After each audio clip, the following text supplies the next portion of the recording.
कहीं ना कहीं उनके भजन और संकीर्तन से हार्डली जुड़े होंगे। तो मैं आज आपको विनोद अग्रवाल जी से मिलवाने वाला हूँ, तो आइए मिलते हैं उनसे। सर, बहुत स्वागत है आपका हमारे शो में। सभी स्टेट न्यूज़ के दर्शकों को मेरा सादर से प्रेम नमस्कार। सर, ईश्वर से ऐसी लगन लगी आपकी, कृष्ण से ऐसी लगन लगी कि आप तो उसके हुए ही सारी दुनिया को आपने उनका कर दिया।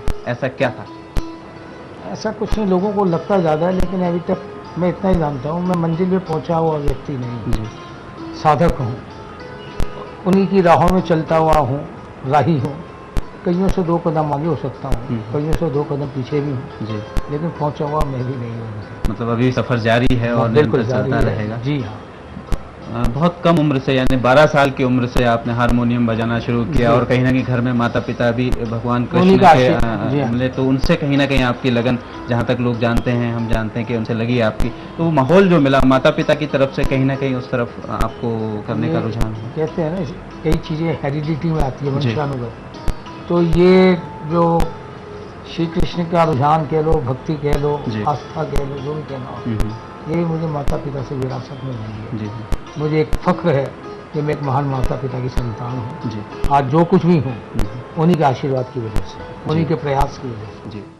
तुम्हारे ही चरणों में होवे मगन मन, तुम्हारे ही चरणों में होवे मगन मन, तुम्हारे ही चरणों में होवे मगन मन, तुम्हारे ही चरणों में होवे मगन मन।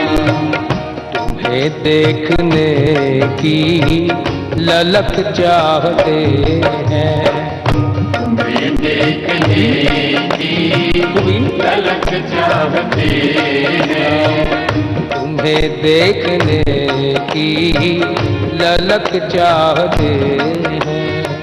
जिनके चलते ही कृष्ण से आपकी लगन लगी। 20 साल की उम्र में फिर शादी होगी, उसके बाद फिर पारिवारिक सपोर्ट आपको हमेशा मिलता है। बहुत कम उम्र में आपकी शादी हुई, फिर उसके बाद जो निरंतर सहयोग आपके अपने भजन संकीर्तन को लेकर आपका रहा, कैसा क्या रहा? क्या कभी ऐसा नहीं हुआ कि आप अपने पारिवारिक और सांसारिक जीवन से कहीं समय ना निकाल पाए, या पूरी तरह से सपोर्ट कि आप जाइए, बस अपना काम कीजिए, इस भक्ति में लगे रहिए? देखिए, बैलेंस्ड लाइफ जी ज़रूरी है। हर एक व्यक्ति अपना मनोरंजन जरूर करता है। जी किसी को ताश खेलने का शौक होता है, किसी को घूमने जाने का, जी किसी को गप्पे मारने का, किसी को पिक्चर देखने का। जी मुझे भी ये शौक है। जी। तो इस शौक को मैंने बैलेंस में रखा कि भाई अगर मेरा परिवार कुछ और भी चाहता है, तो जैसे महीने में 4 इतवार है, तो मैंने उनसे एक ही बात की, भाई 2 इतवार आप मेरे मन की करो, जी 2 इतवार मैं आपके मन की करता हूँ। जी तो इस बैलेंसिंग में मुझे मेरे परिवार का पूरा सहयोग मिला। जी उन्होंने कभी कंट्रोवर्सी नहीं की, इसलिए मैं जल्दी से आगे बढ़ पाया। जी नहीं तो बहुत मुमकिन है कि मैं भी शायद और 2 कदम पीछे होता। जी। राधा वल्लभ मदन गोपाल, हे गोविंद हे गोपाल, राधा वल्लभ मदन गोपाल, हे गोपाल, राधा वल्लभ मदन गोपाल। हे गोविंद हे गोपाल। तो इसमें मेरा परिवार, स्पेशल मेरी धर्मपत्नी, जी मेरे बच्चे, माता पिता को तो पहले से ये उनका तो प्रयास था। जी।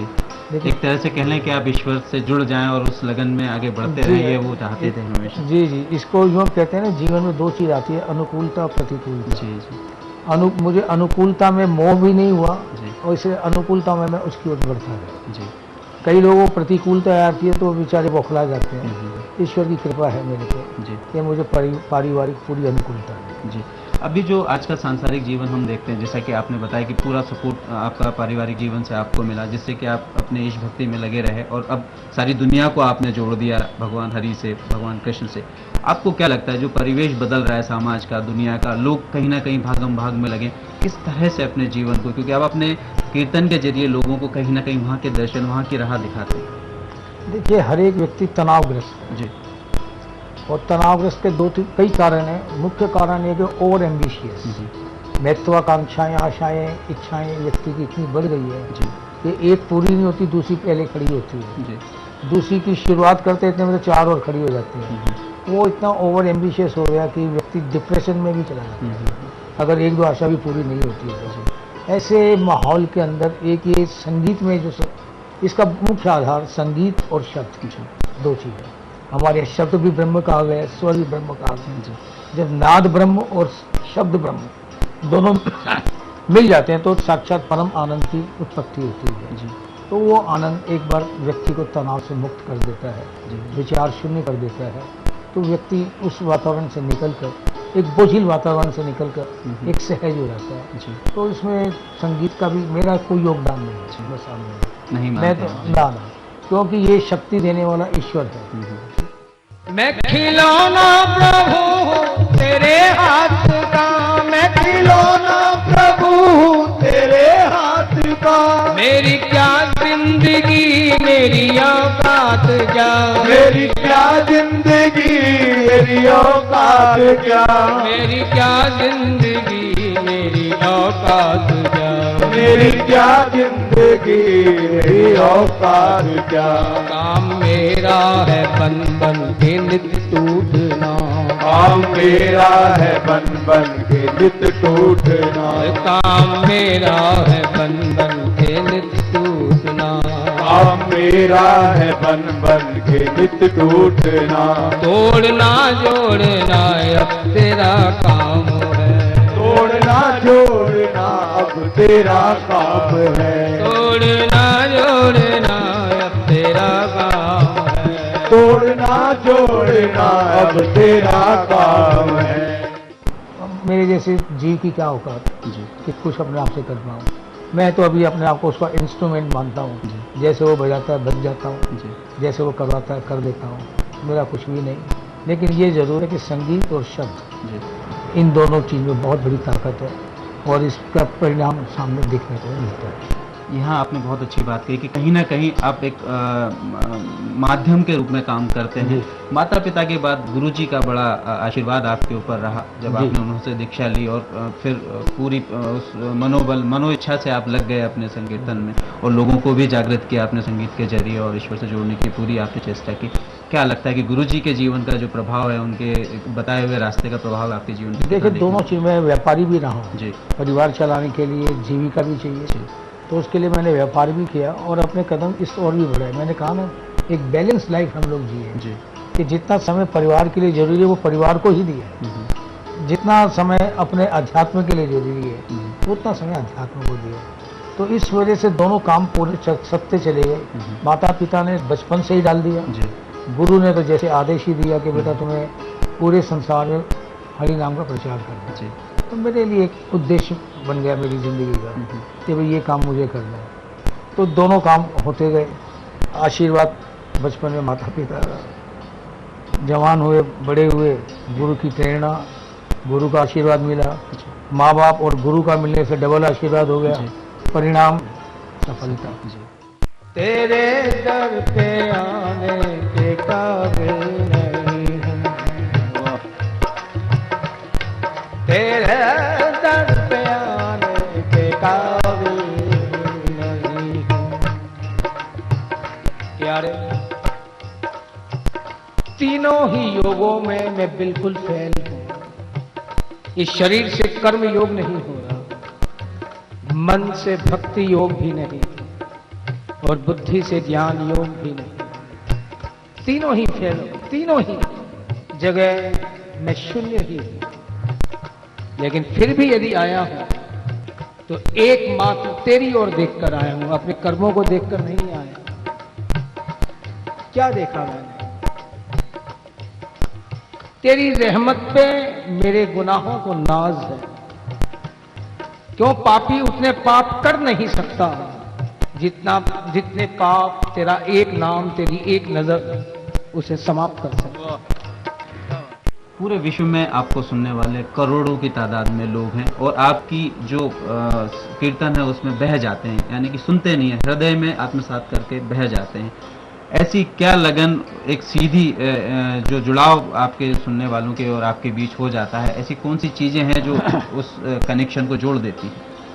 मैंने इसलिए शुरू में कहा, संगीत जी, नाद और शब्द ब्रह्म जी, जब खाली नाद के ऊपर जोर दिया जाता है, संगीत के ऊपर, तो व्यक्ति तनाव मुक्त तो हो सकता है, लेकिन हृदय ग्राही नहीं हो सकता। जी। खाली शब्दों का बल हो, संगीत की मिठास ना हो, तो माइंड पे असर डालेगी वो। जी। दोनों को रिझाने के लिए संगीत भी चाहिए, नाद और शब्द, संगीत और साहित्य, इन दोनों के समन्वय अगर ठीक है तो यकीनन सफलता मिलती है, और इस चीज़ को हम देख रहे हैं।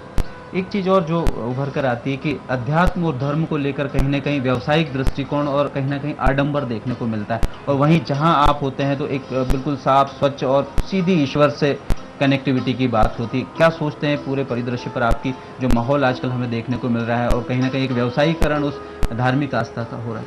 देखिए, धर्म जो है जीवन के व्यवहार के लिए, जीवन चलाने के लिए जरूरी है। जी। जो अध्यात्म को धर्म की जरूरत नहीं है, ये थोड़ी बात टेढ़ी लग सकती है। जी। जीवन अच्छा जीने के लिए, सामाजिक पारिवारिक जीने के लिए धर्म की आवश्यकता है। जी। क्योंकि पहली स्टेज, अगर पहला स्टेप अपना मजबूत होगा तो दूसरा अध्यात्म स्टेज भी मजबूत होगा। पहला स्टेप ही अगर ठीक नहीं है तो दूसरे में जरूरी नहीं सफलता मिलेगी। आधार तो चाहिए ना।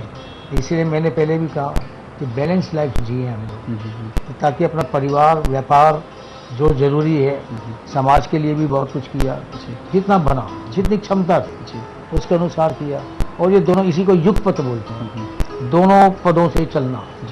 खाली अध्यात्म अपने लिए तो हो सकता है, समाज को क्या फायदा। धार्मिक जीवन होता है, धार्मिक का मतलब अपना जो हमारा फर्ज है, जो हमारी ड्यूटी है, उसको पूरा करना है। इस धर्म को हम किसी क्रिया में ना बांधे। जब धर्म क्रिया में बनता है तो लड़ाइयाँ हो जाती हैं, क्योंकि क्रियाओं की लड़ाई है। वो कहता है ये ठीक, वो कहता है ये ठीक, वो ठीक। धर्म का मतलब सीधी सीधी सी बात, स्वभाव। धर्म का मतलब मेरा फर्ज क्या है। अगर हम अपना फर्ज पूरा करते जाएं तो यानी धार्मिक जीवन हो गया।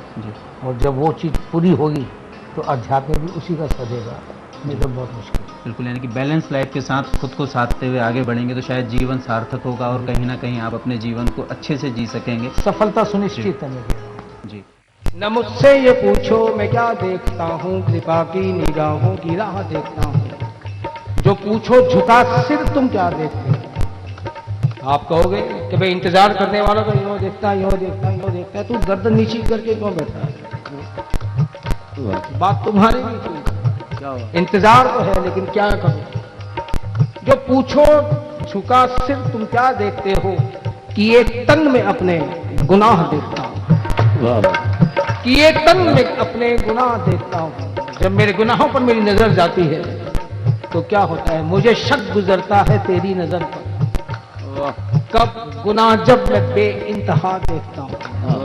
जब देखता हूँ इतने मैंने गलत काम किए, तेरी नजर मेरे पर आएगी भी कि नहीं, पड़ेगी कि भी नहीं, मुझे तेरी करुणा पर ही शक होने लगता है। क्या करूं, अल्प जीव हूं, नेगेटिव ही ज्यादा सोचता हूं। मुझे शक गुजरता है तेरी नजर पर, गुनाह जब मैं बेइंतहा देखता हूं। लेकिन अजब चैन पड़ती है दिल में मेरे, जब गुनहगारे कुल की पनाह देखता हूं। वाकई सफलता का मूल मंत्र आपने ये बताया, लेकिन समाज में अभी भी कई बार ये होता है कि किसी का बुरा, अच्छे सामने अच्छे बोले, पीछे बुरा सोचना, फिर कहीं किसी के प्रति द्वेष की भावना, सामने मीठी बात। उस दिशा, उस जगह से कैसे इंसान अपने आप को उबार पाए? कुछ ऐसी चीजें, ऐसी बातें जो आप सोचते हैं कि ऐसा हो सकता है किसी के भी जीवन में? जब सृष्टि बनी, पॉजिटिव भी नेगेटिव भी, जी। एक चीज से दुनिया नहीं बनती। जी। एक रंग से कोई पेंटिंग नहीं बन सकती। कोई कहे मैं खाली काले रंग से बनाऊंगा, तो काले रंग से भूत तो बन सकते हैं, जी। पेंटिंग नहीं बन सकती। जी। पेंटिंग बनाने के लिए चाहे दूसरा रंग सफेद ही हो, दो रंग का फिर मिश्रण करके अनेक रंग बन जाते हैं। जैसे अच्छाई और बुराई, ये दो से सृष्टि बनी, समझो आप। मूल में वो है। अब कितना अनुपात बुराई का हो, कितना अच्छाई का हो, ये अपने ऊपर है। अगर बुराई का अनुपात ज़्यादा है तो पेंटिंग खराब होगी, और अच्छाई का अनुपात अच्छा बढ़िया है, पेंटिंग बहुत बढ़िया होगी। कॉम्बिनेशन इक्वल है तो भी ठीक है, कोई दिक्कत नहीं। बुराई का अनुपात ज़्यादा नहीं होना चाहिए, लेकिन दोनों चीज़ है ज़रूरी। ये हमारे ऊपर है कि हम किसको कितना अपनाते। जी, बिल्कुल वैसा ही जैसे कि भोजन में आप स्वाद अनुसार मसाले और नमक डालते हैं, उतना ही स्वाद जीवन का। बिना नमक के खाना अच्छा भी नहीं लगेगा, लेकिन वो ज़रा सा तेज हो जाए तो खाना हटा देते हैं। जी। तो ये सब चीज़ें बैलेंसिंग के ऊपर है। तो मतलब पूरी दिशा को एक बिल्कुल अपने सोच समझ के साथ आगे बढ़ाकर आप चलें तो ज़्यादा बेहतर है। गोविंद राधे गोपाल राधे गोविंद राधे गोपाल राधे गोपाल राधे गोविंद राधे गोपाल राधे गोविंद राधे गोपाल राधे गोविंद राधे गोपाल राधे गोविंद गोपाल राधे गोविंद राधे गोपाल राधे गोविंद राधे गोपाल राधे गोविंद राधे गोपाल राधे गोविंद राधे गोपाल राधे गोविंद राधे गोपाल राधे हे गोविंद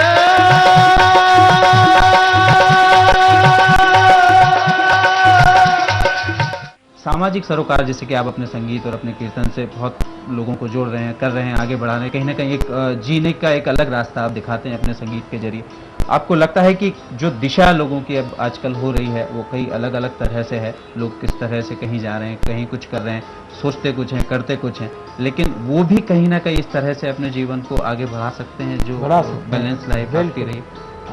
प्रायः देखेंगे फिलॉसफिकली मैं आपको बताऊं जी तो किसी भी व्यक्ति को आप पूछोगे तेरी जिंदगी का उद्देश्य क्या है, जी तो अभी तक उन्होंने कोई उद्देश्य नहीं बनाया। हम्म, बिना उद्देश्य का जीवन भटकना तो हो सकता है, जी मंजिल ही जब कोई नहीं है तो किस रास्ते पे चले। अगर आप किसी से भी पूछेंगे तुम्हारी जिंदगी का उद्देश्य क्या है, जी पैसा तो सब बोल देंगे, लेकिन पैसा किस ढंग से आए हम्म, वहाँ भी सब नहीं बता पाए। जी तो जब उद्देश्य ही नहीं है हम्म, तो उद्देश्य बिना जीवन कैसा हो सकता है, आप खुद सोचिए।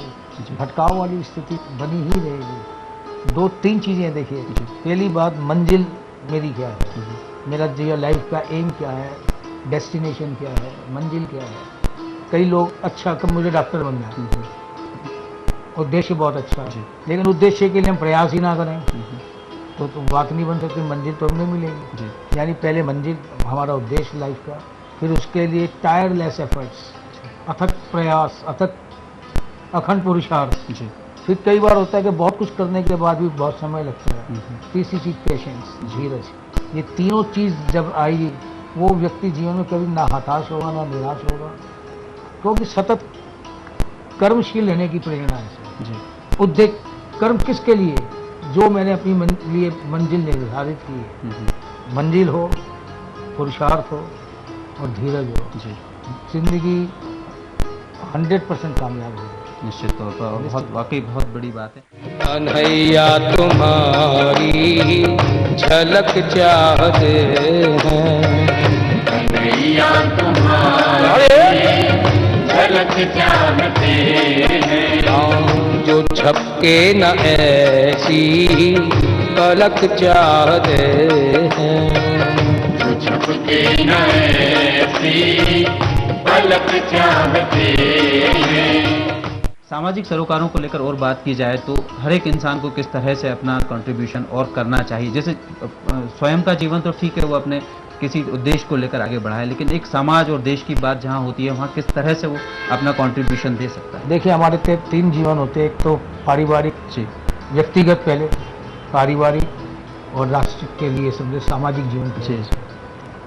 जब भी परिवार अगर अच्छा ढंग से चलेगा तो त्याग की बात आए तो हम खुद करें। जी हम चाहें कि मुझे तो मिल जाए, सब भाई त्याग करे, हम्म, लड़ाइयाँ उस बात की हैं। जी त्याग खुद करे, सेवा दूसरों की करे। जी यहाँ भी विसंगति यही है। जी हम चाहते हैं कि समाज मेरी सेवा करे, परिवार मेरी सेवा करे, लड़ाई उसी बात की है। हम्म, त्याग खुद करें, सेवा दूसरों की करें और प्यार ईश्वर से करें जी तो आध्यात्मिक जीवन बढ़िया हो जाएगा। हम्म। सेवा दूसरों की करेंगे तो पारिवारिक सामाजिक जीवन बढ़िया होगा। हम्म, त्याग खुद करेंगे तो अपना जीवन भी बढ़िया हो जाएगा, जी शांति में।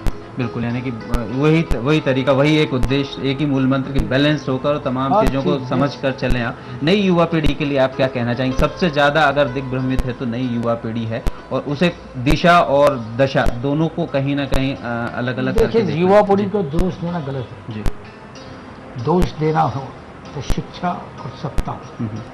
शिक्षा स्कूल से शुरू नहीं होती, शिक्षा घर से शुरू होती है। बच्चा स्कूल में तो 3 साल के बाद जाता है, 2.5-3 साल के बाद। जी 2.5-3 साल में वो जब जो घर का माहौल है अगर माँ बाप बिल्कुल बिल्कुल तन्मयता से और अच्छे ढंग से उसको शिक्षा शुरू करे और सत्ता में ये व्यवस्था हो कि किसी प्रकार की भी कोई भूल चूक ना हो, यानी जो आज की तारीख में देखने को मिलते हैं। शिक्षा सत्ता का ठीक है तो युवा वर्ग कहीं भटक नहीं सकता। जी भटकाने वाली शिक्षा है जो ठीक नहीं है, जी। सत्ता है जो ठीक नहीं है। तो दोनों तीनों में सुधार की गुंजाइश लगती है दोनों आपको? में बिल्कुल कैसे नहीं, हाँ। लेकिन शिक्षा घर से शुरू होगी। जी। स्कूल में कॉलेज में वैसी कोई व्यवस्था सत्ता ने नहीं की कि बच्चों को, स्टूडेंट्स को, युवा वर्ग को इस तरह से। तो सबके दिमाग में एक ही चीज़ थोप दी गई है कि भाई पढ़ो किस लिए, ताकि तुम्हें अच्छी जॉब मिले। जी। सबके दिमाग में डाल दिया गया अर्थवाद। तो जब हमने चीज़ ही गलत डाल दिया तो और चीज़ के लिए तो सोचेगा नहीं युवा। जी। तो युवा वर्ग को दोष देना गलत। जी। शिक्षा और सत्ता इसके सबसे बड़े सुधारने की जरूरत है। जी बिल्कुल, बहुत ही बड़ी बात है ये आपने जो कही। अब जाते जाते आपके चाहने वालों को जो सुनते हैं, आपको क्या कहना चाहेंगे उनको, और किस तरह का एक मैसेज कन्वे करना हमारे एक ही चाहेंगे? मैसेज होता है, वही बार फिर रिपीट जी। करना, त्याग का प्रसंग आए खुद करें, सेवा दूसरों की करें, प्यार ईश्वर से करें। हर तरह का जीवन, आध्यात्मिक, पारिवारिक, व्यक्ति के जीवन, बिल्कुल। सामाजिक जीवन, सब सफल है। जी बिल्कुल, वाकई बहुत बड़ी बात है ये, और ये इसको जिसने मान लिया उसका जीवन सफल है। तो दोस्तों, ये तो थी हमारी आज की खास मुलाकात विनोद अग्रवाल जी से, जो आपको जरूर पसंद आई होगी। उनके जीवन के साथ आध्यात्मिक जीवन को भी आपने जाना होगा और कहीं ना कहीं उससे जुड़े होंगे। बहुत बहुत धन्यवाद सर कि आपने बात की। सभी स्टेट न्यूज़ के दर्शकों को मेरा सादर सप्रेम परिस्मरण।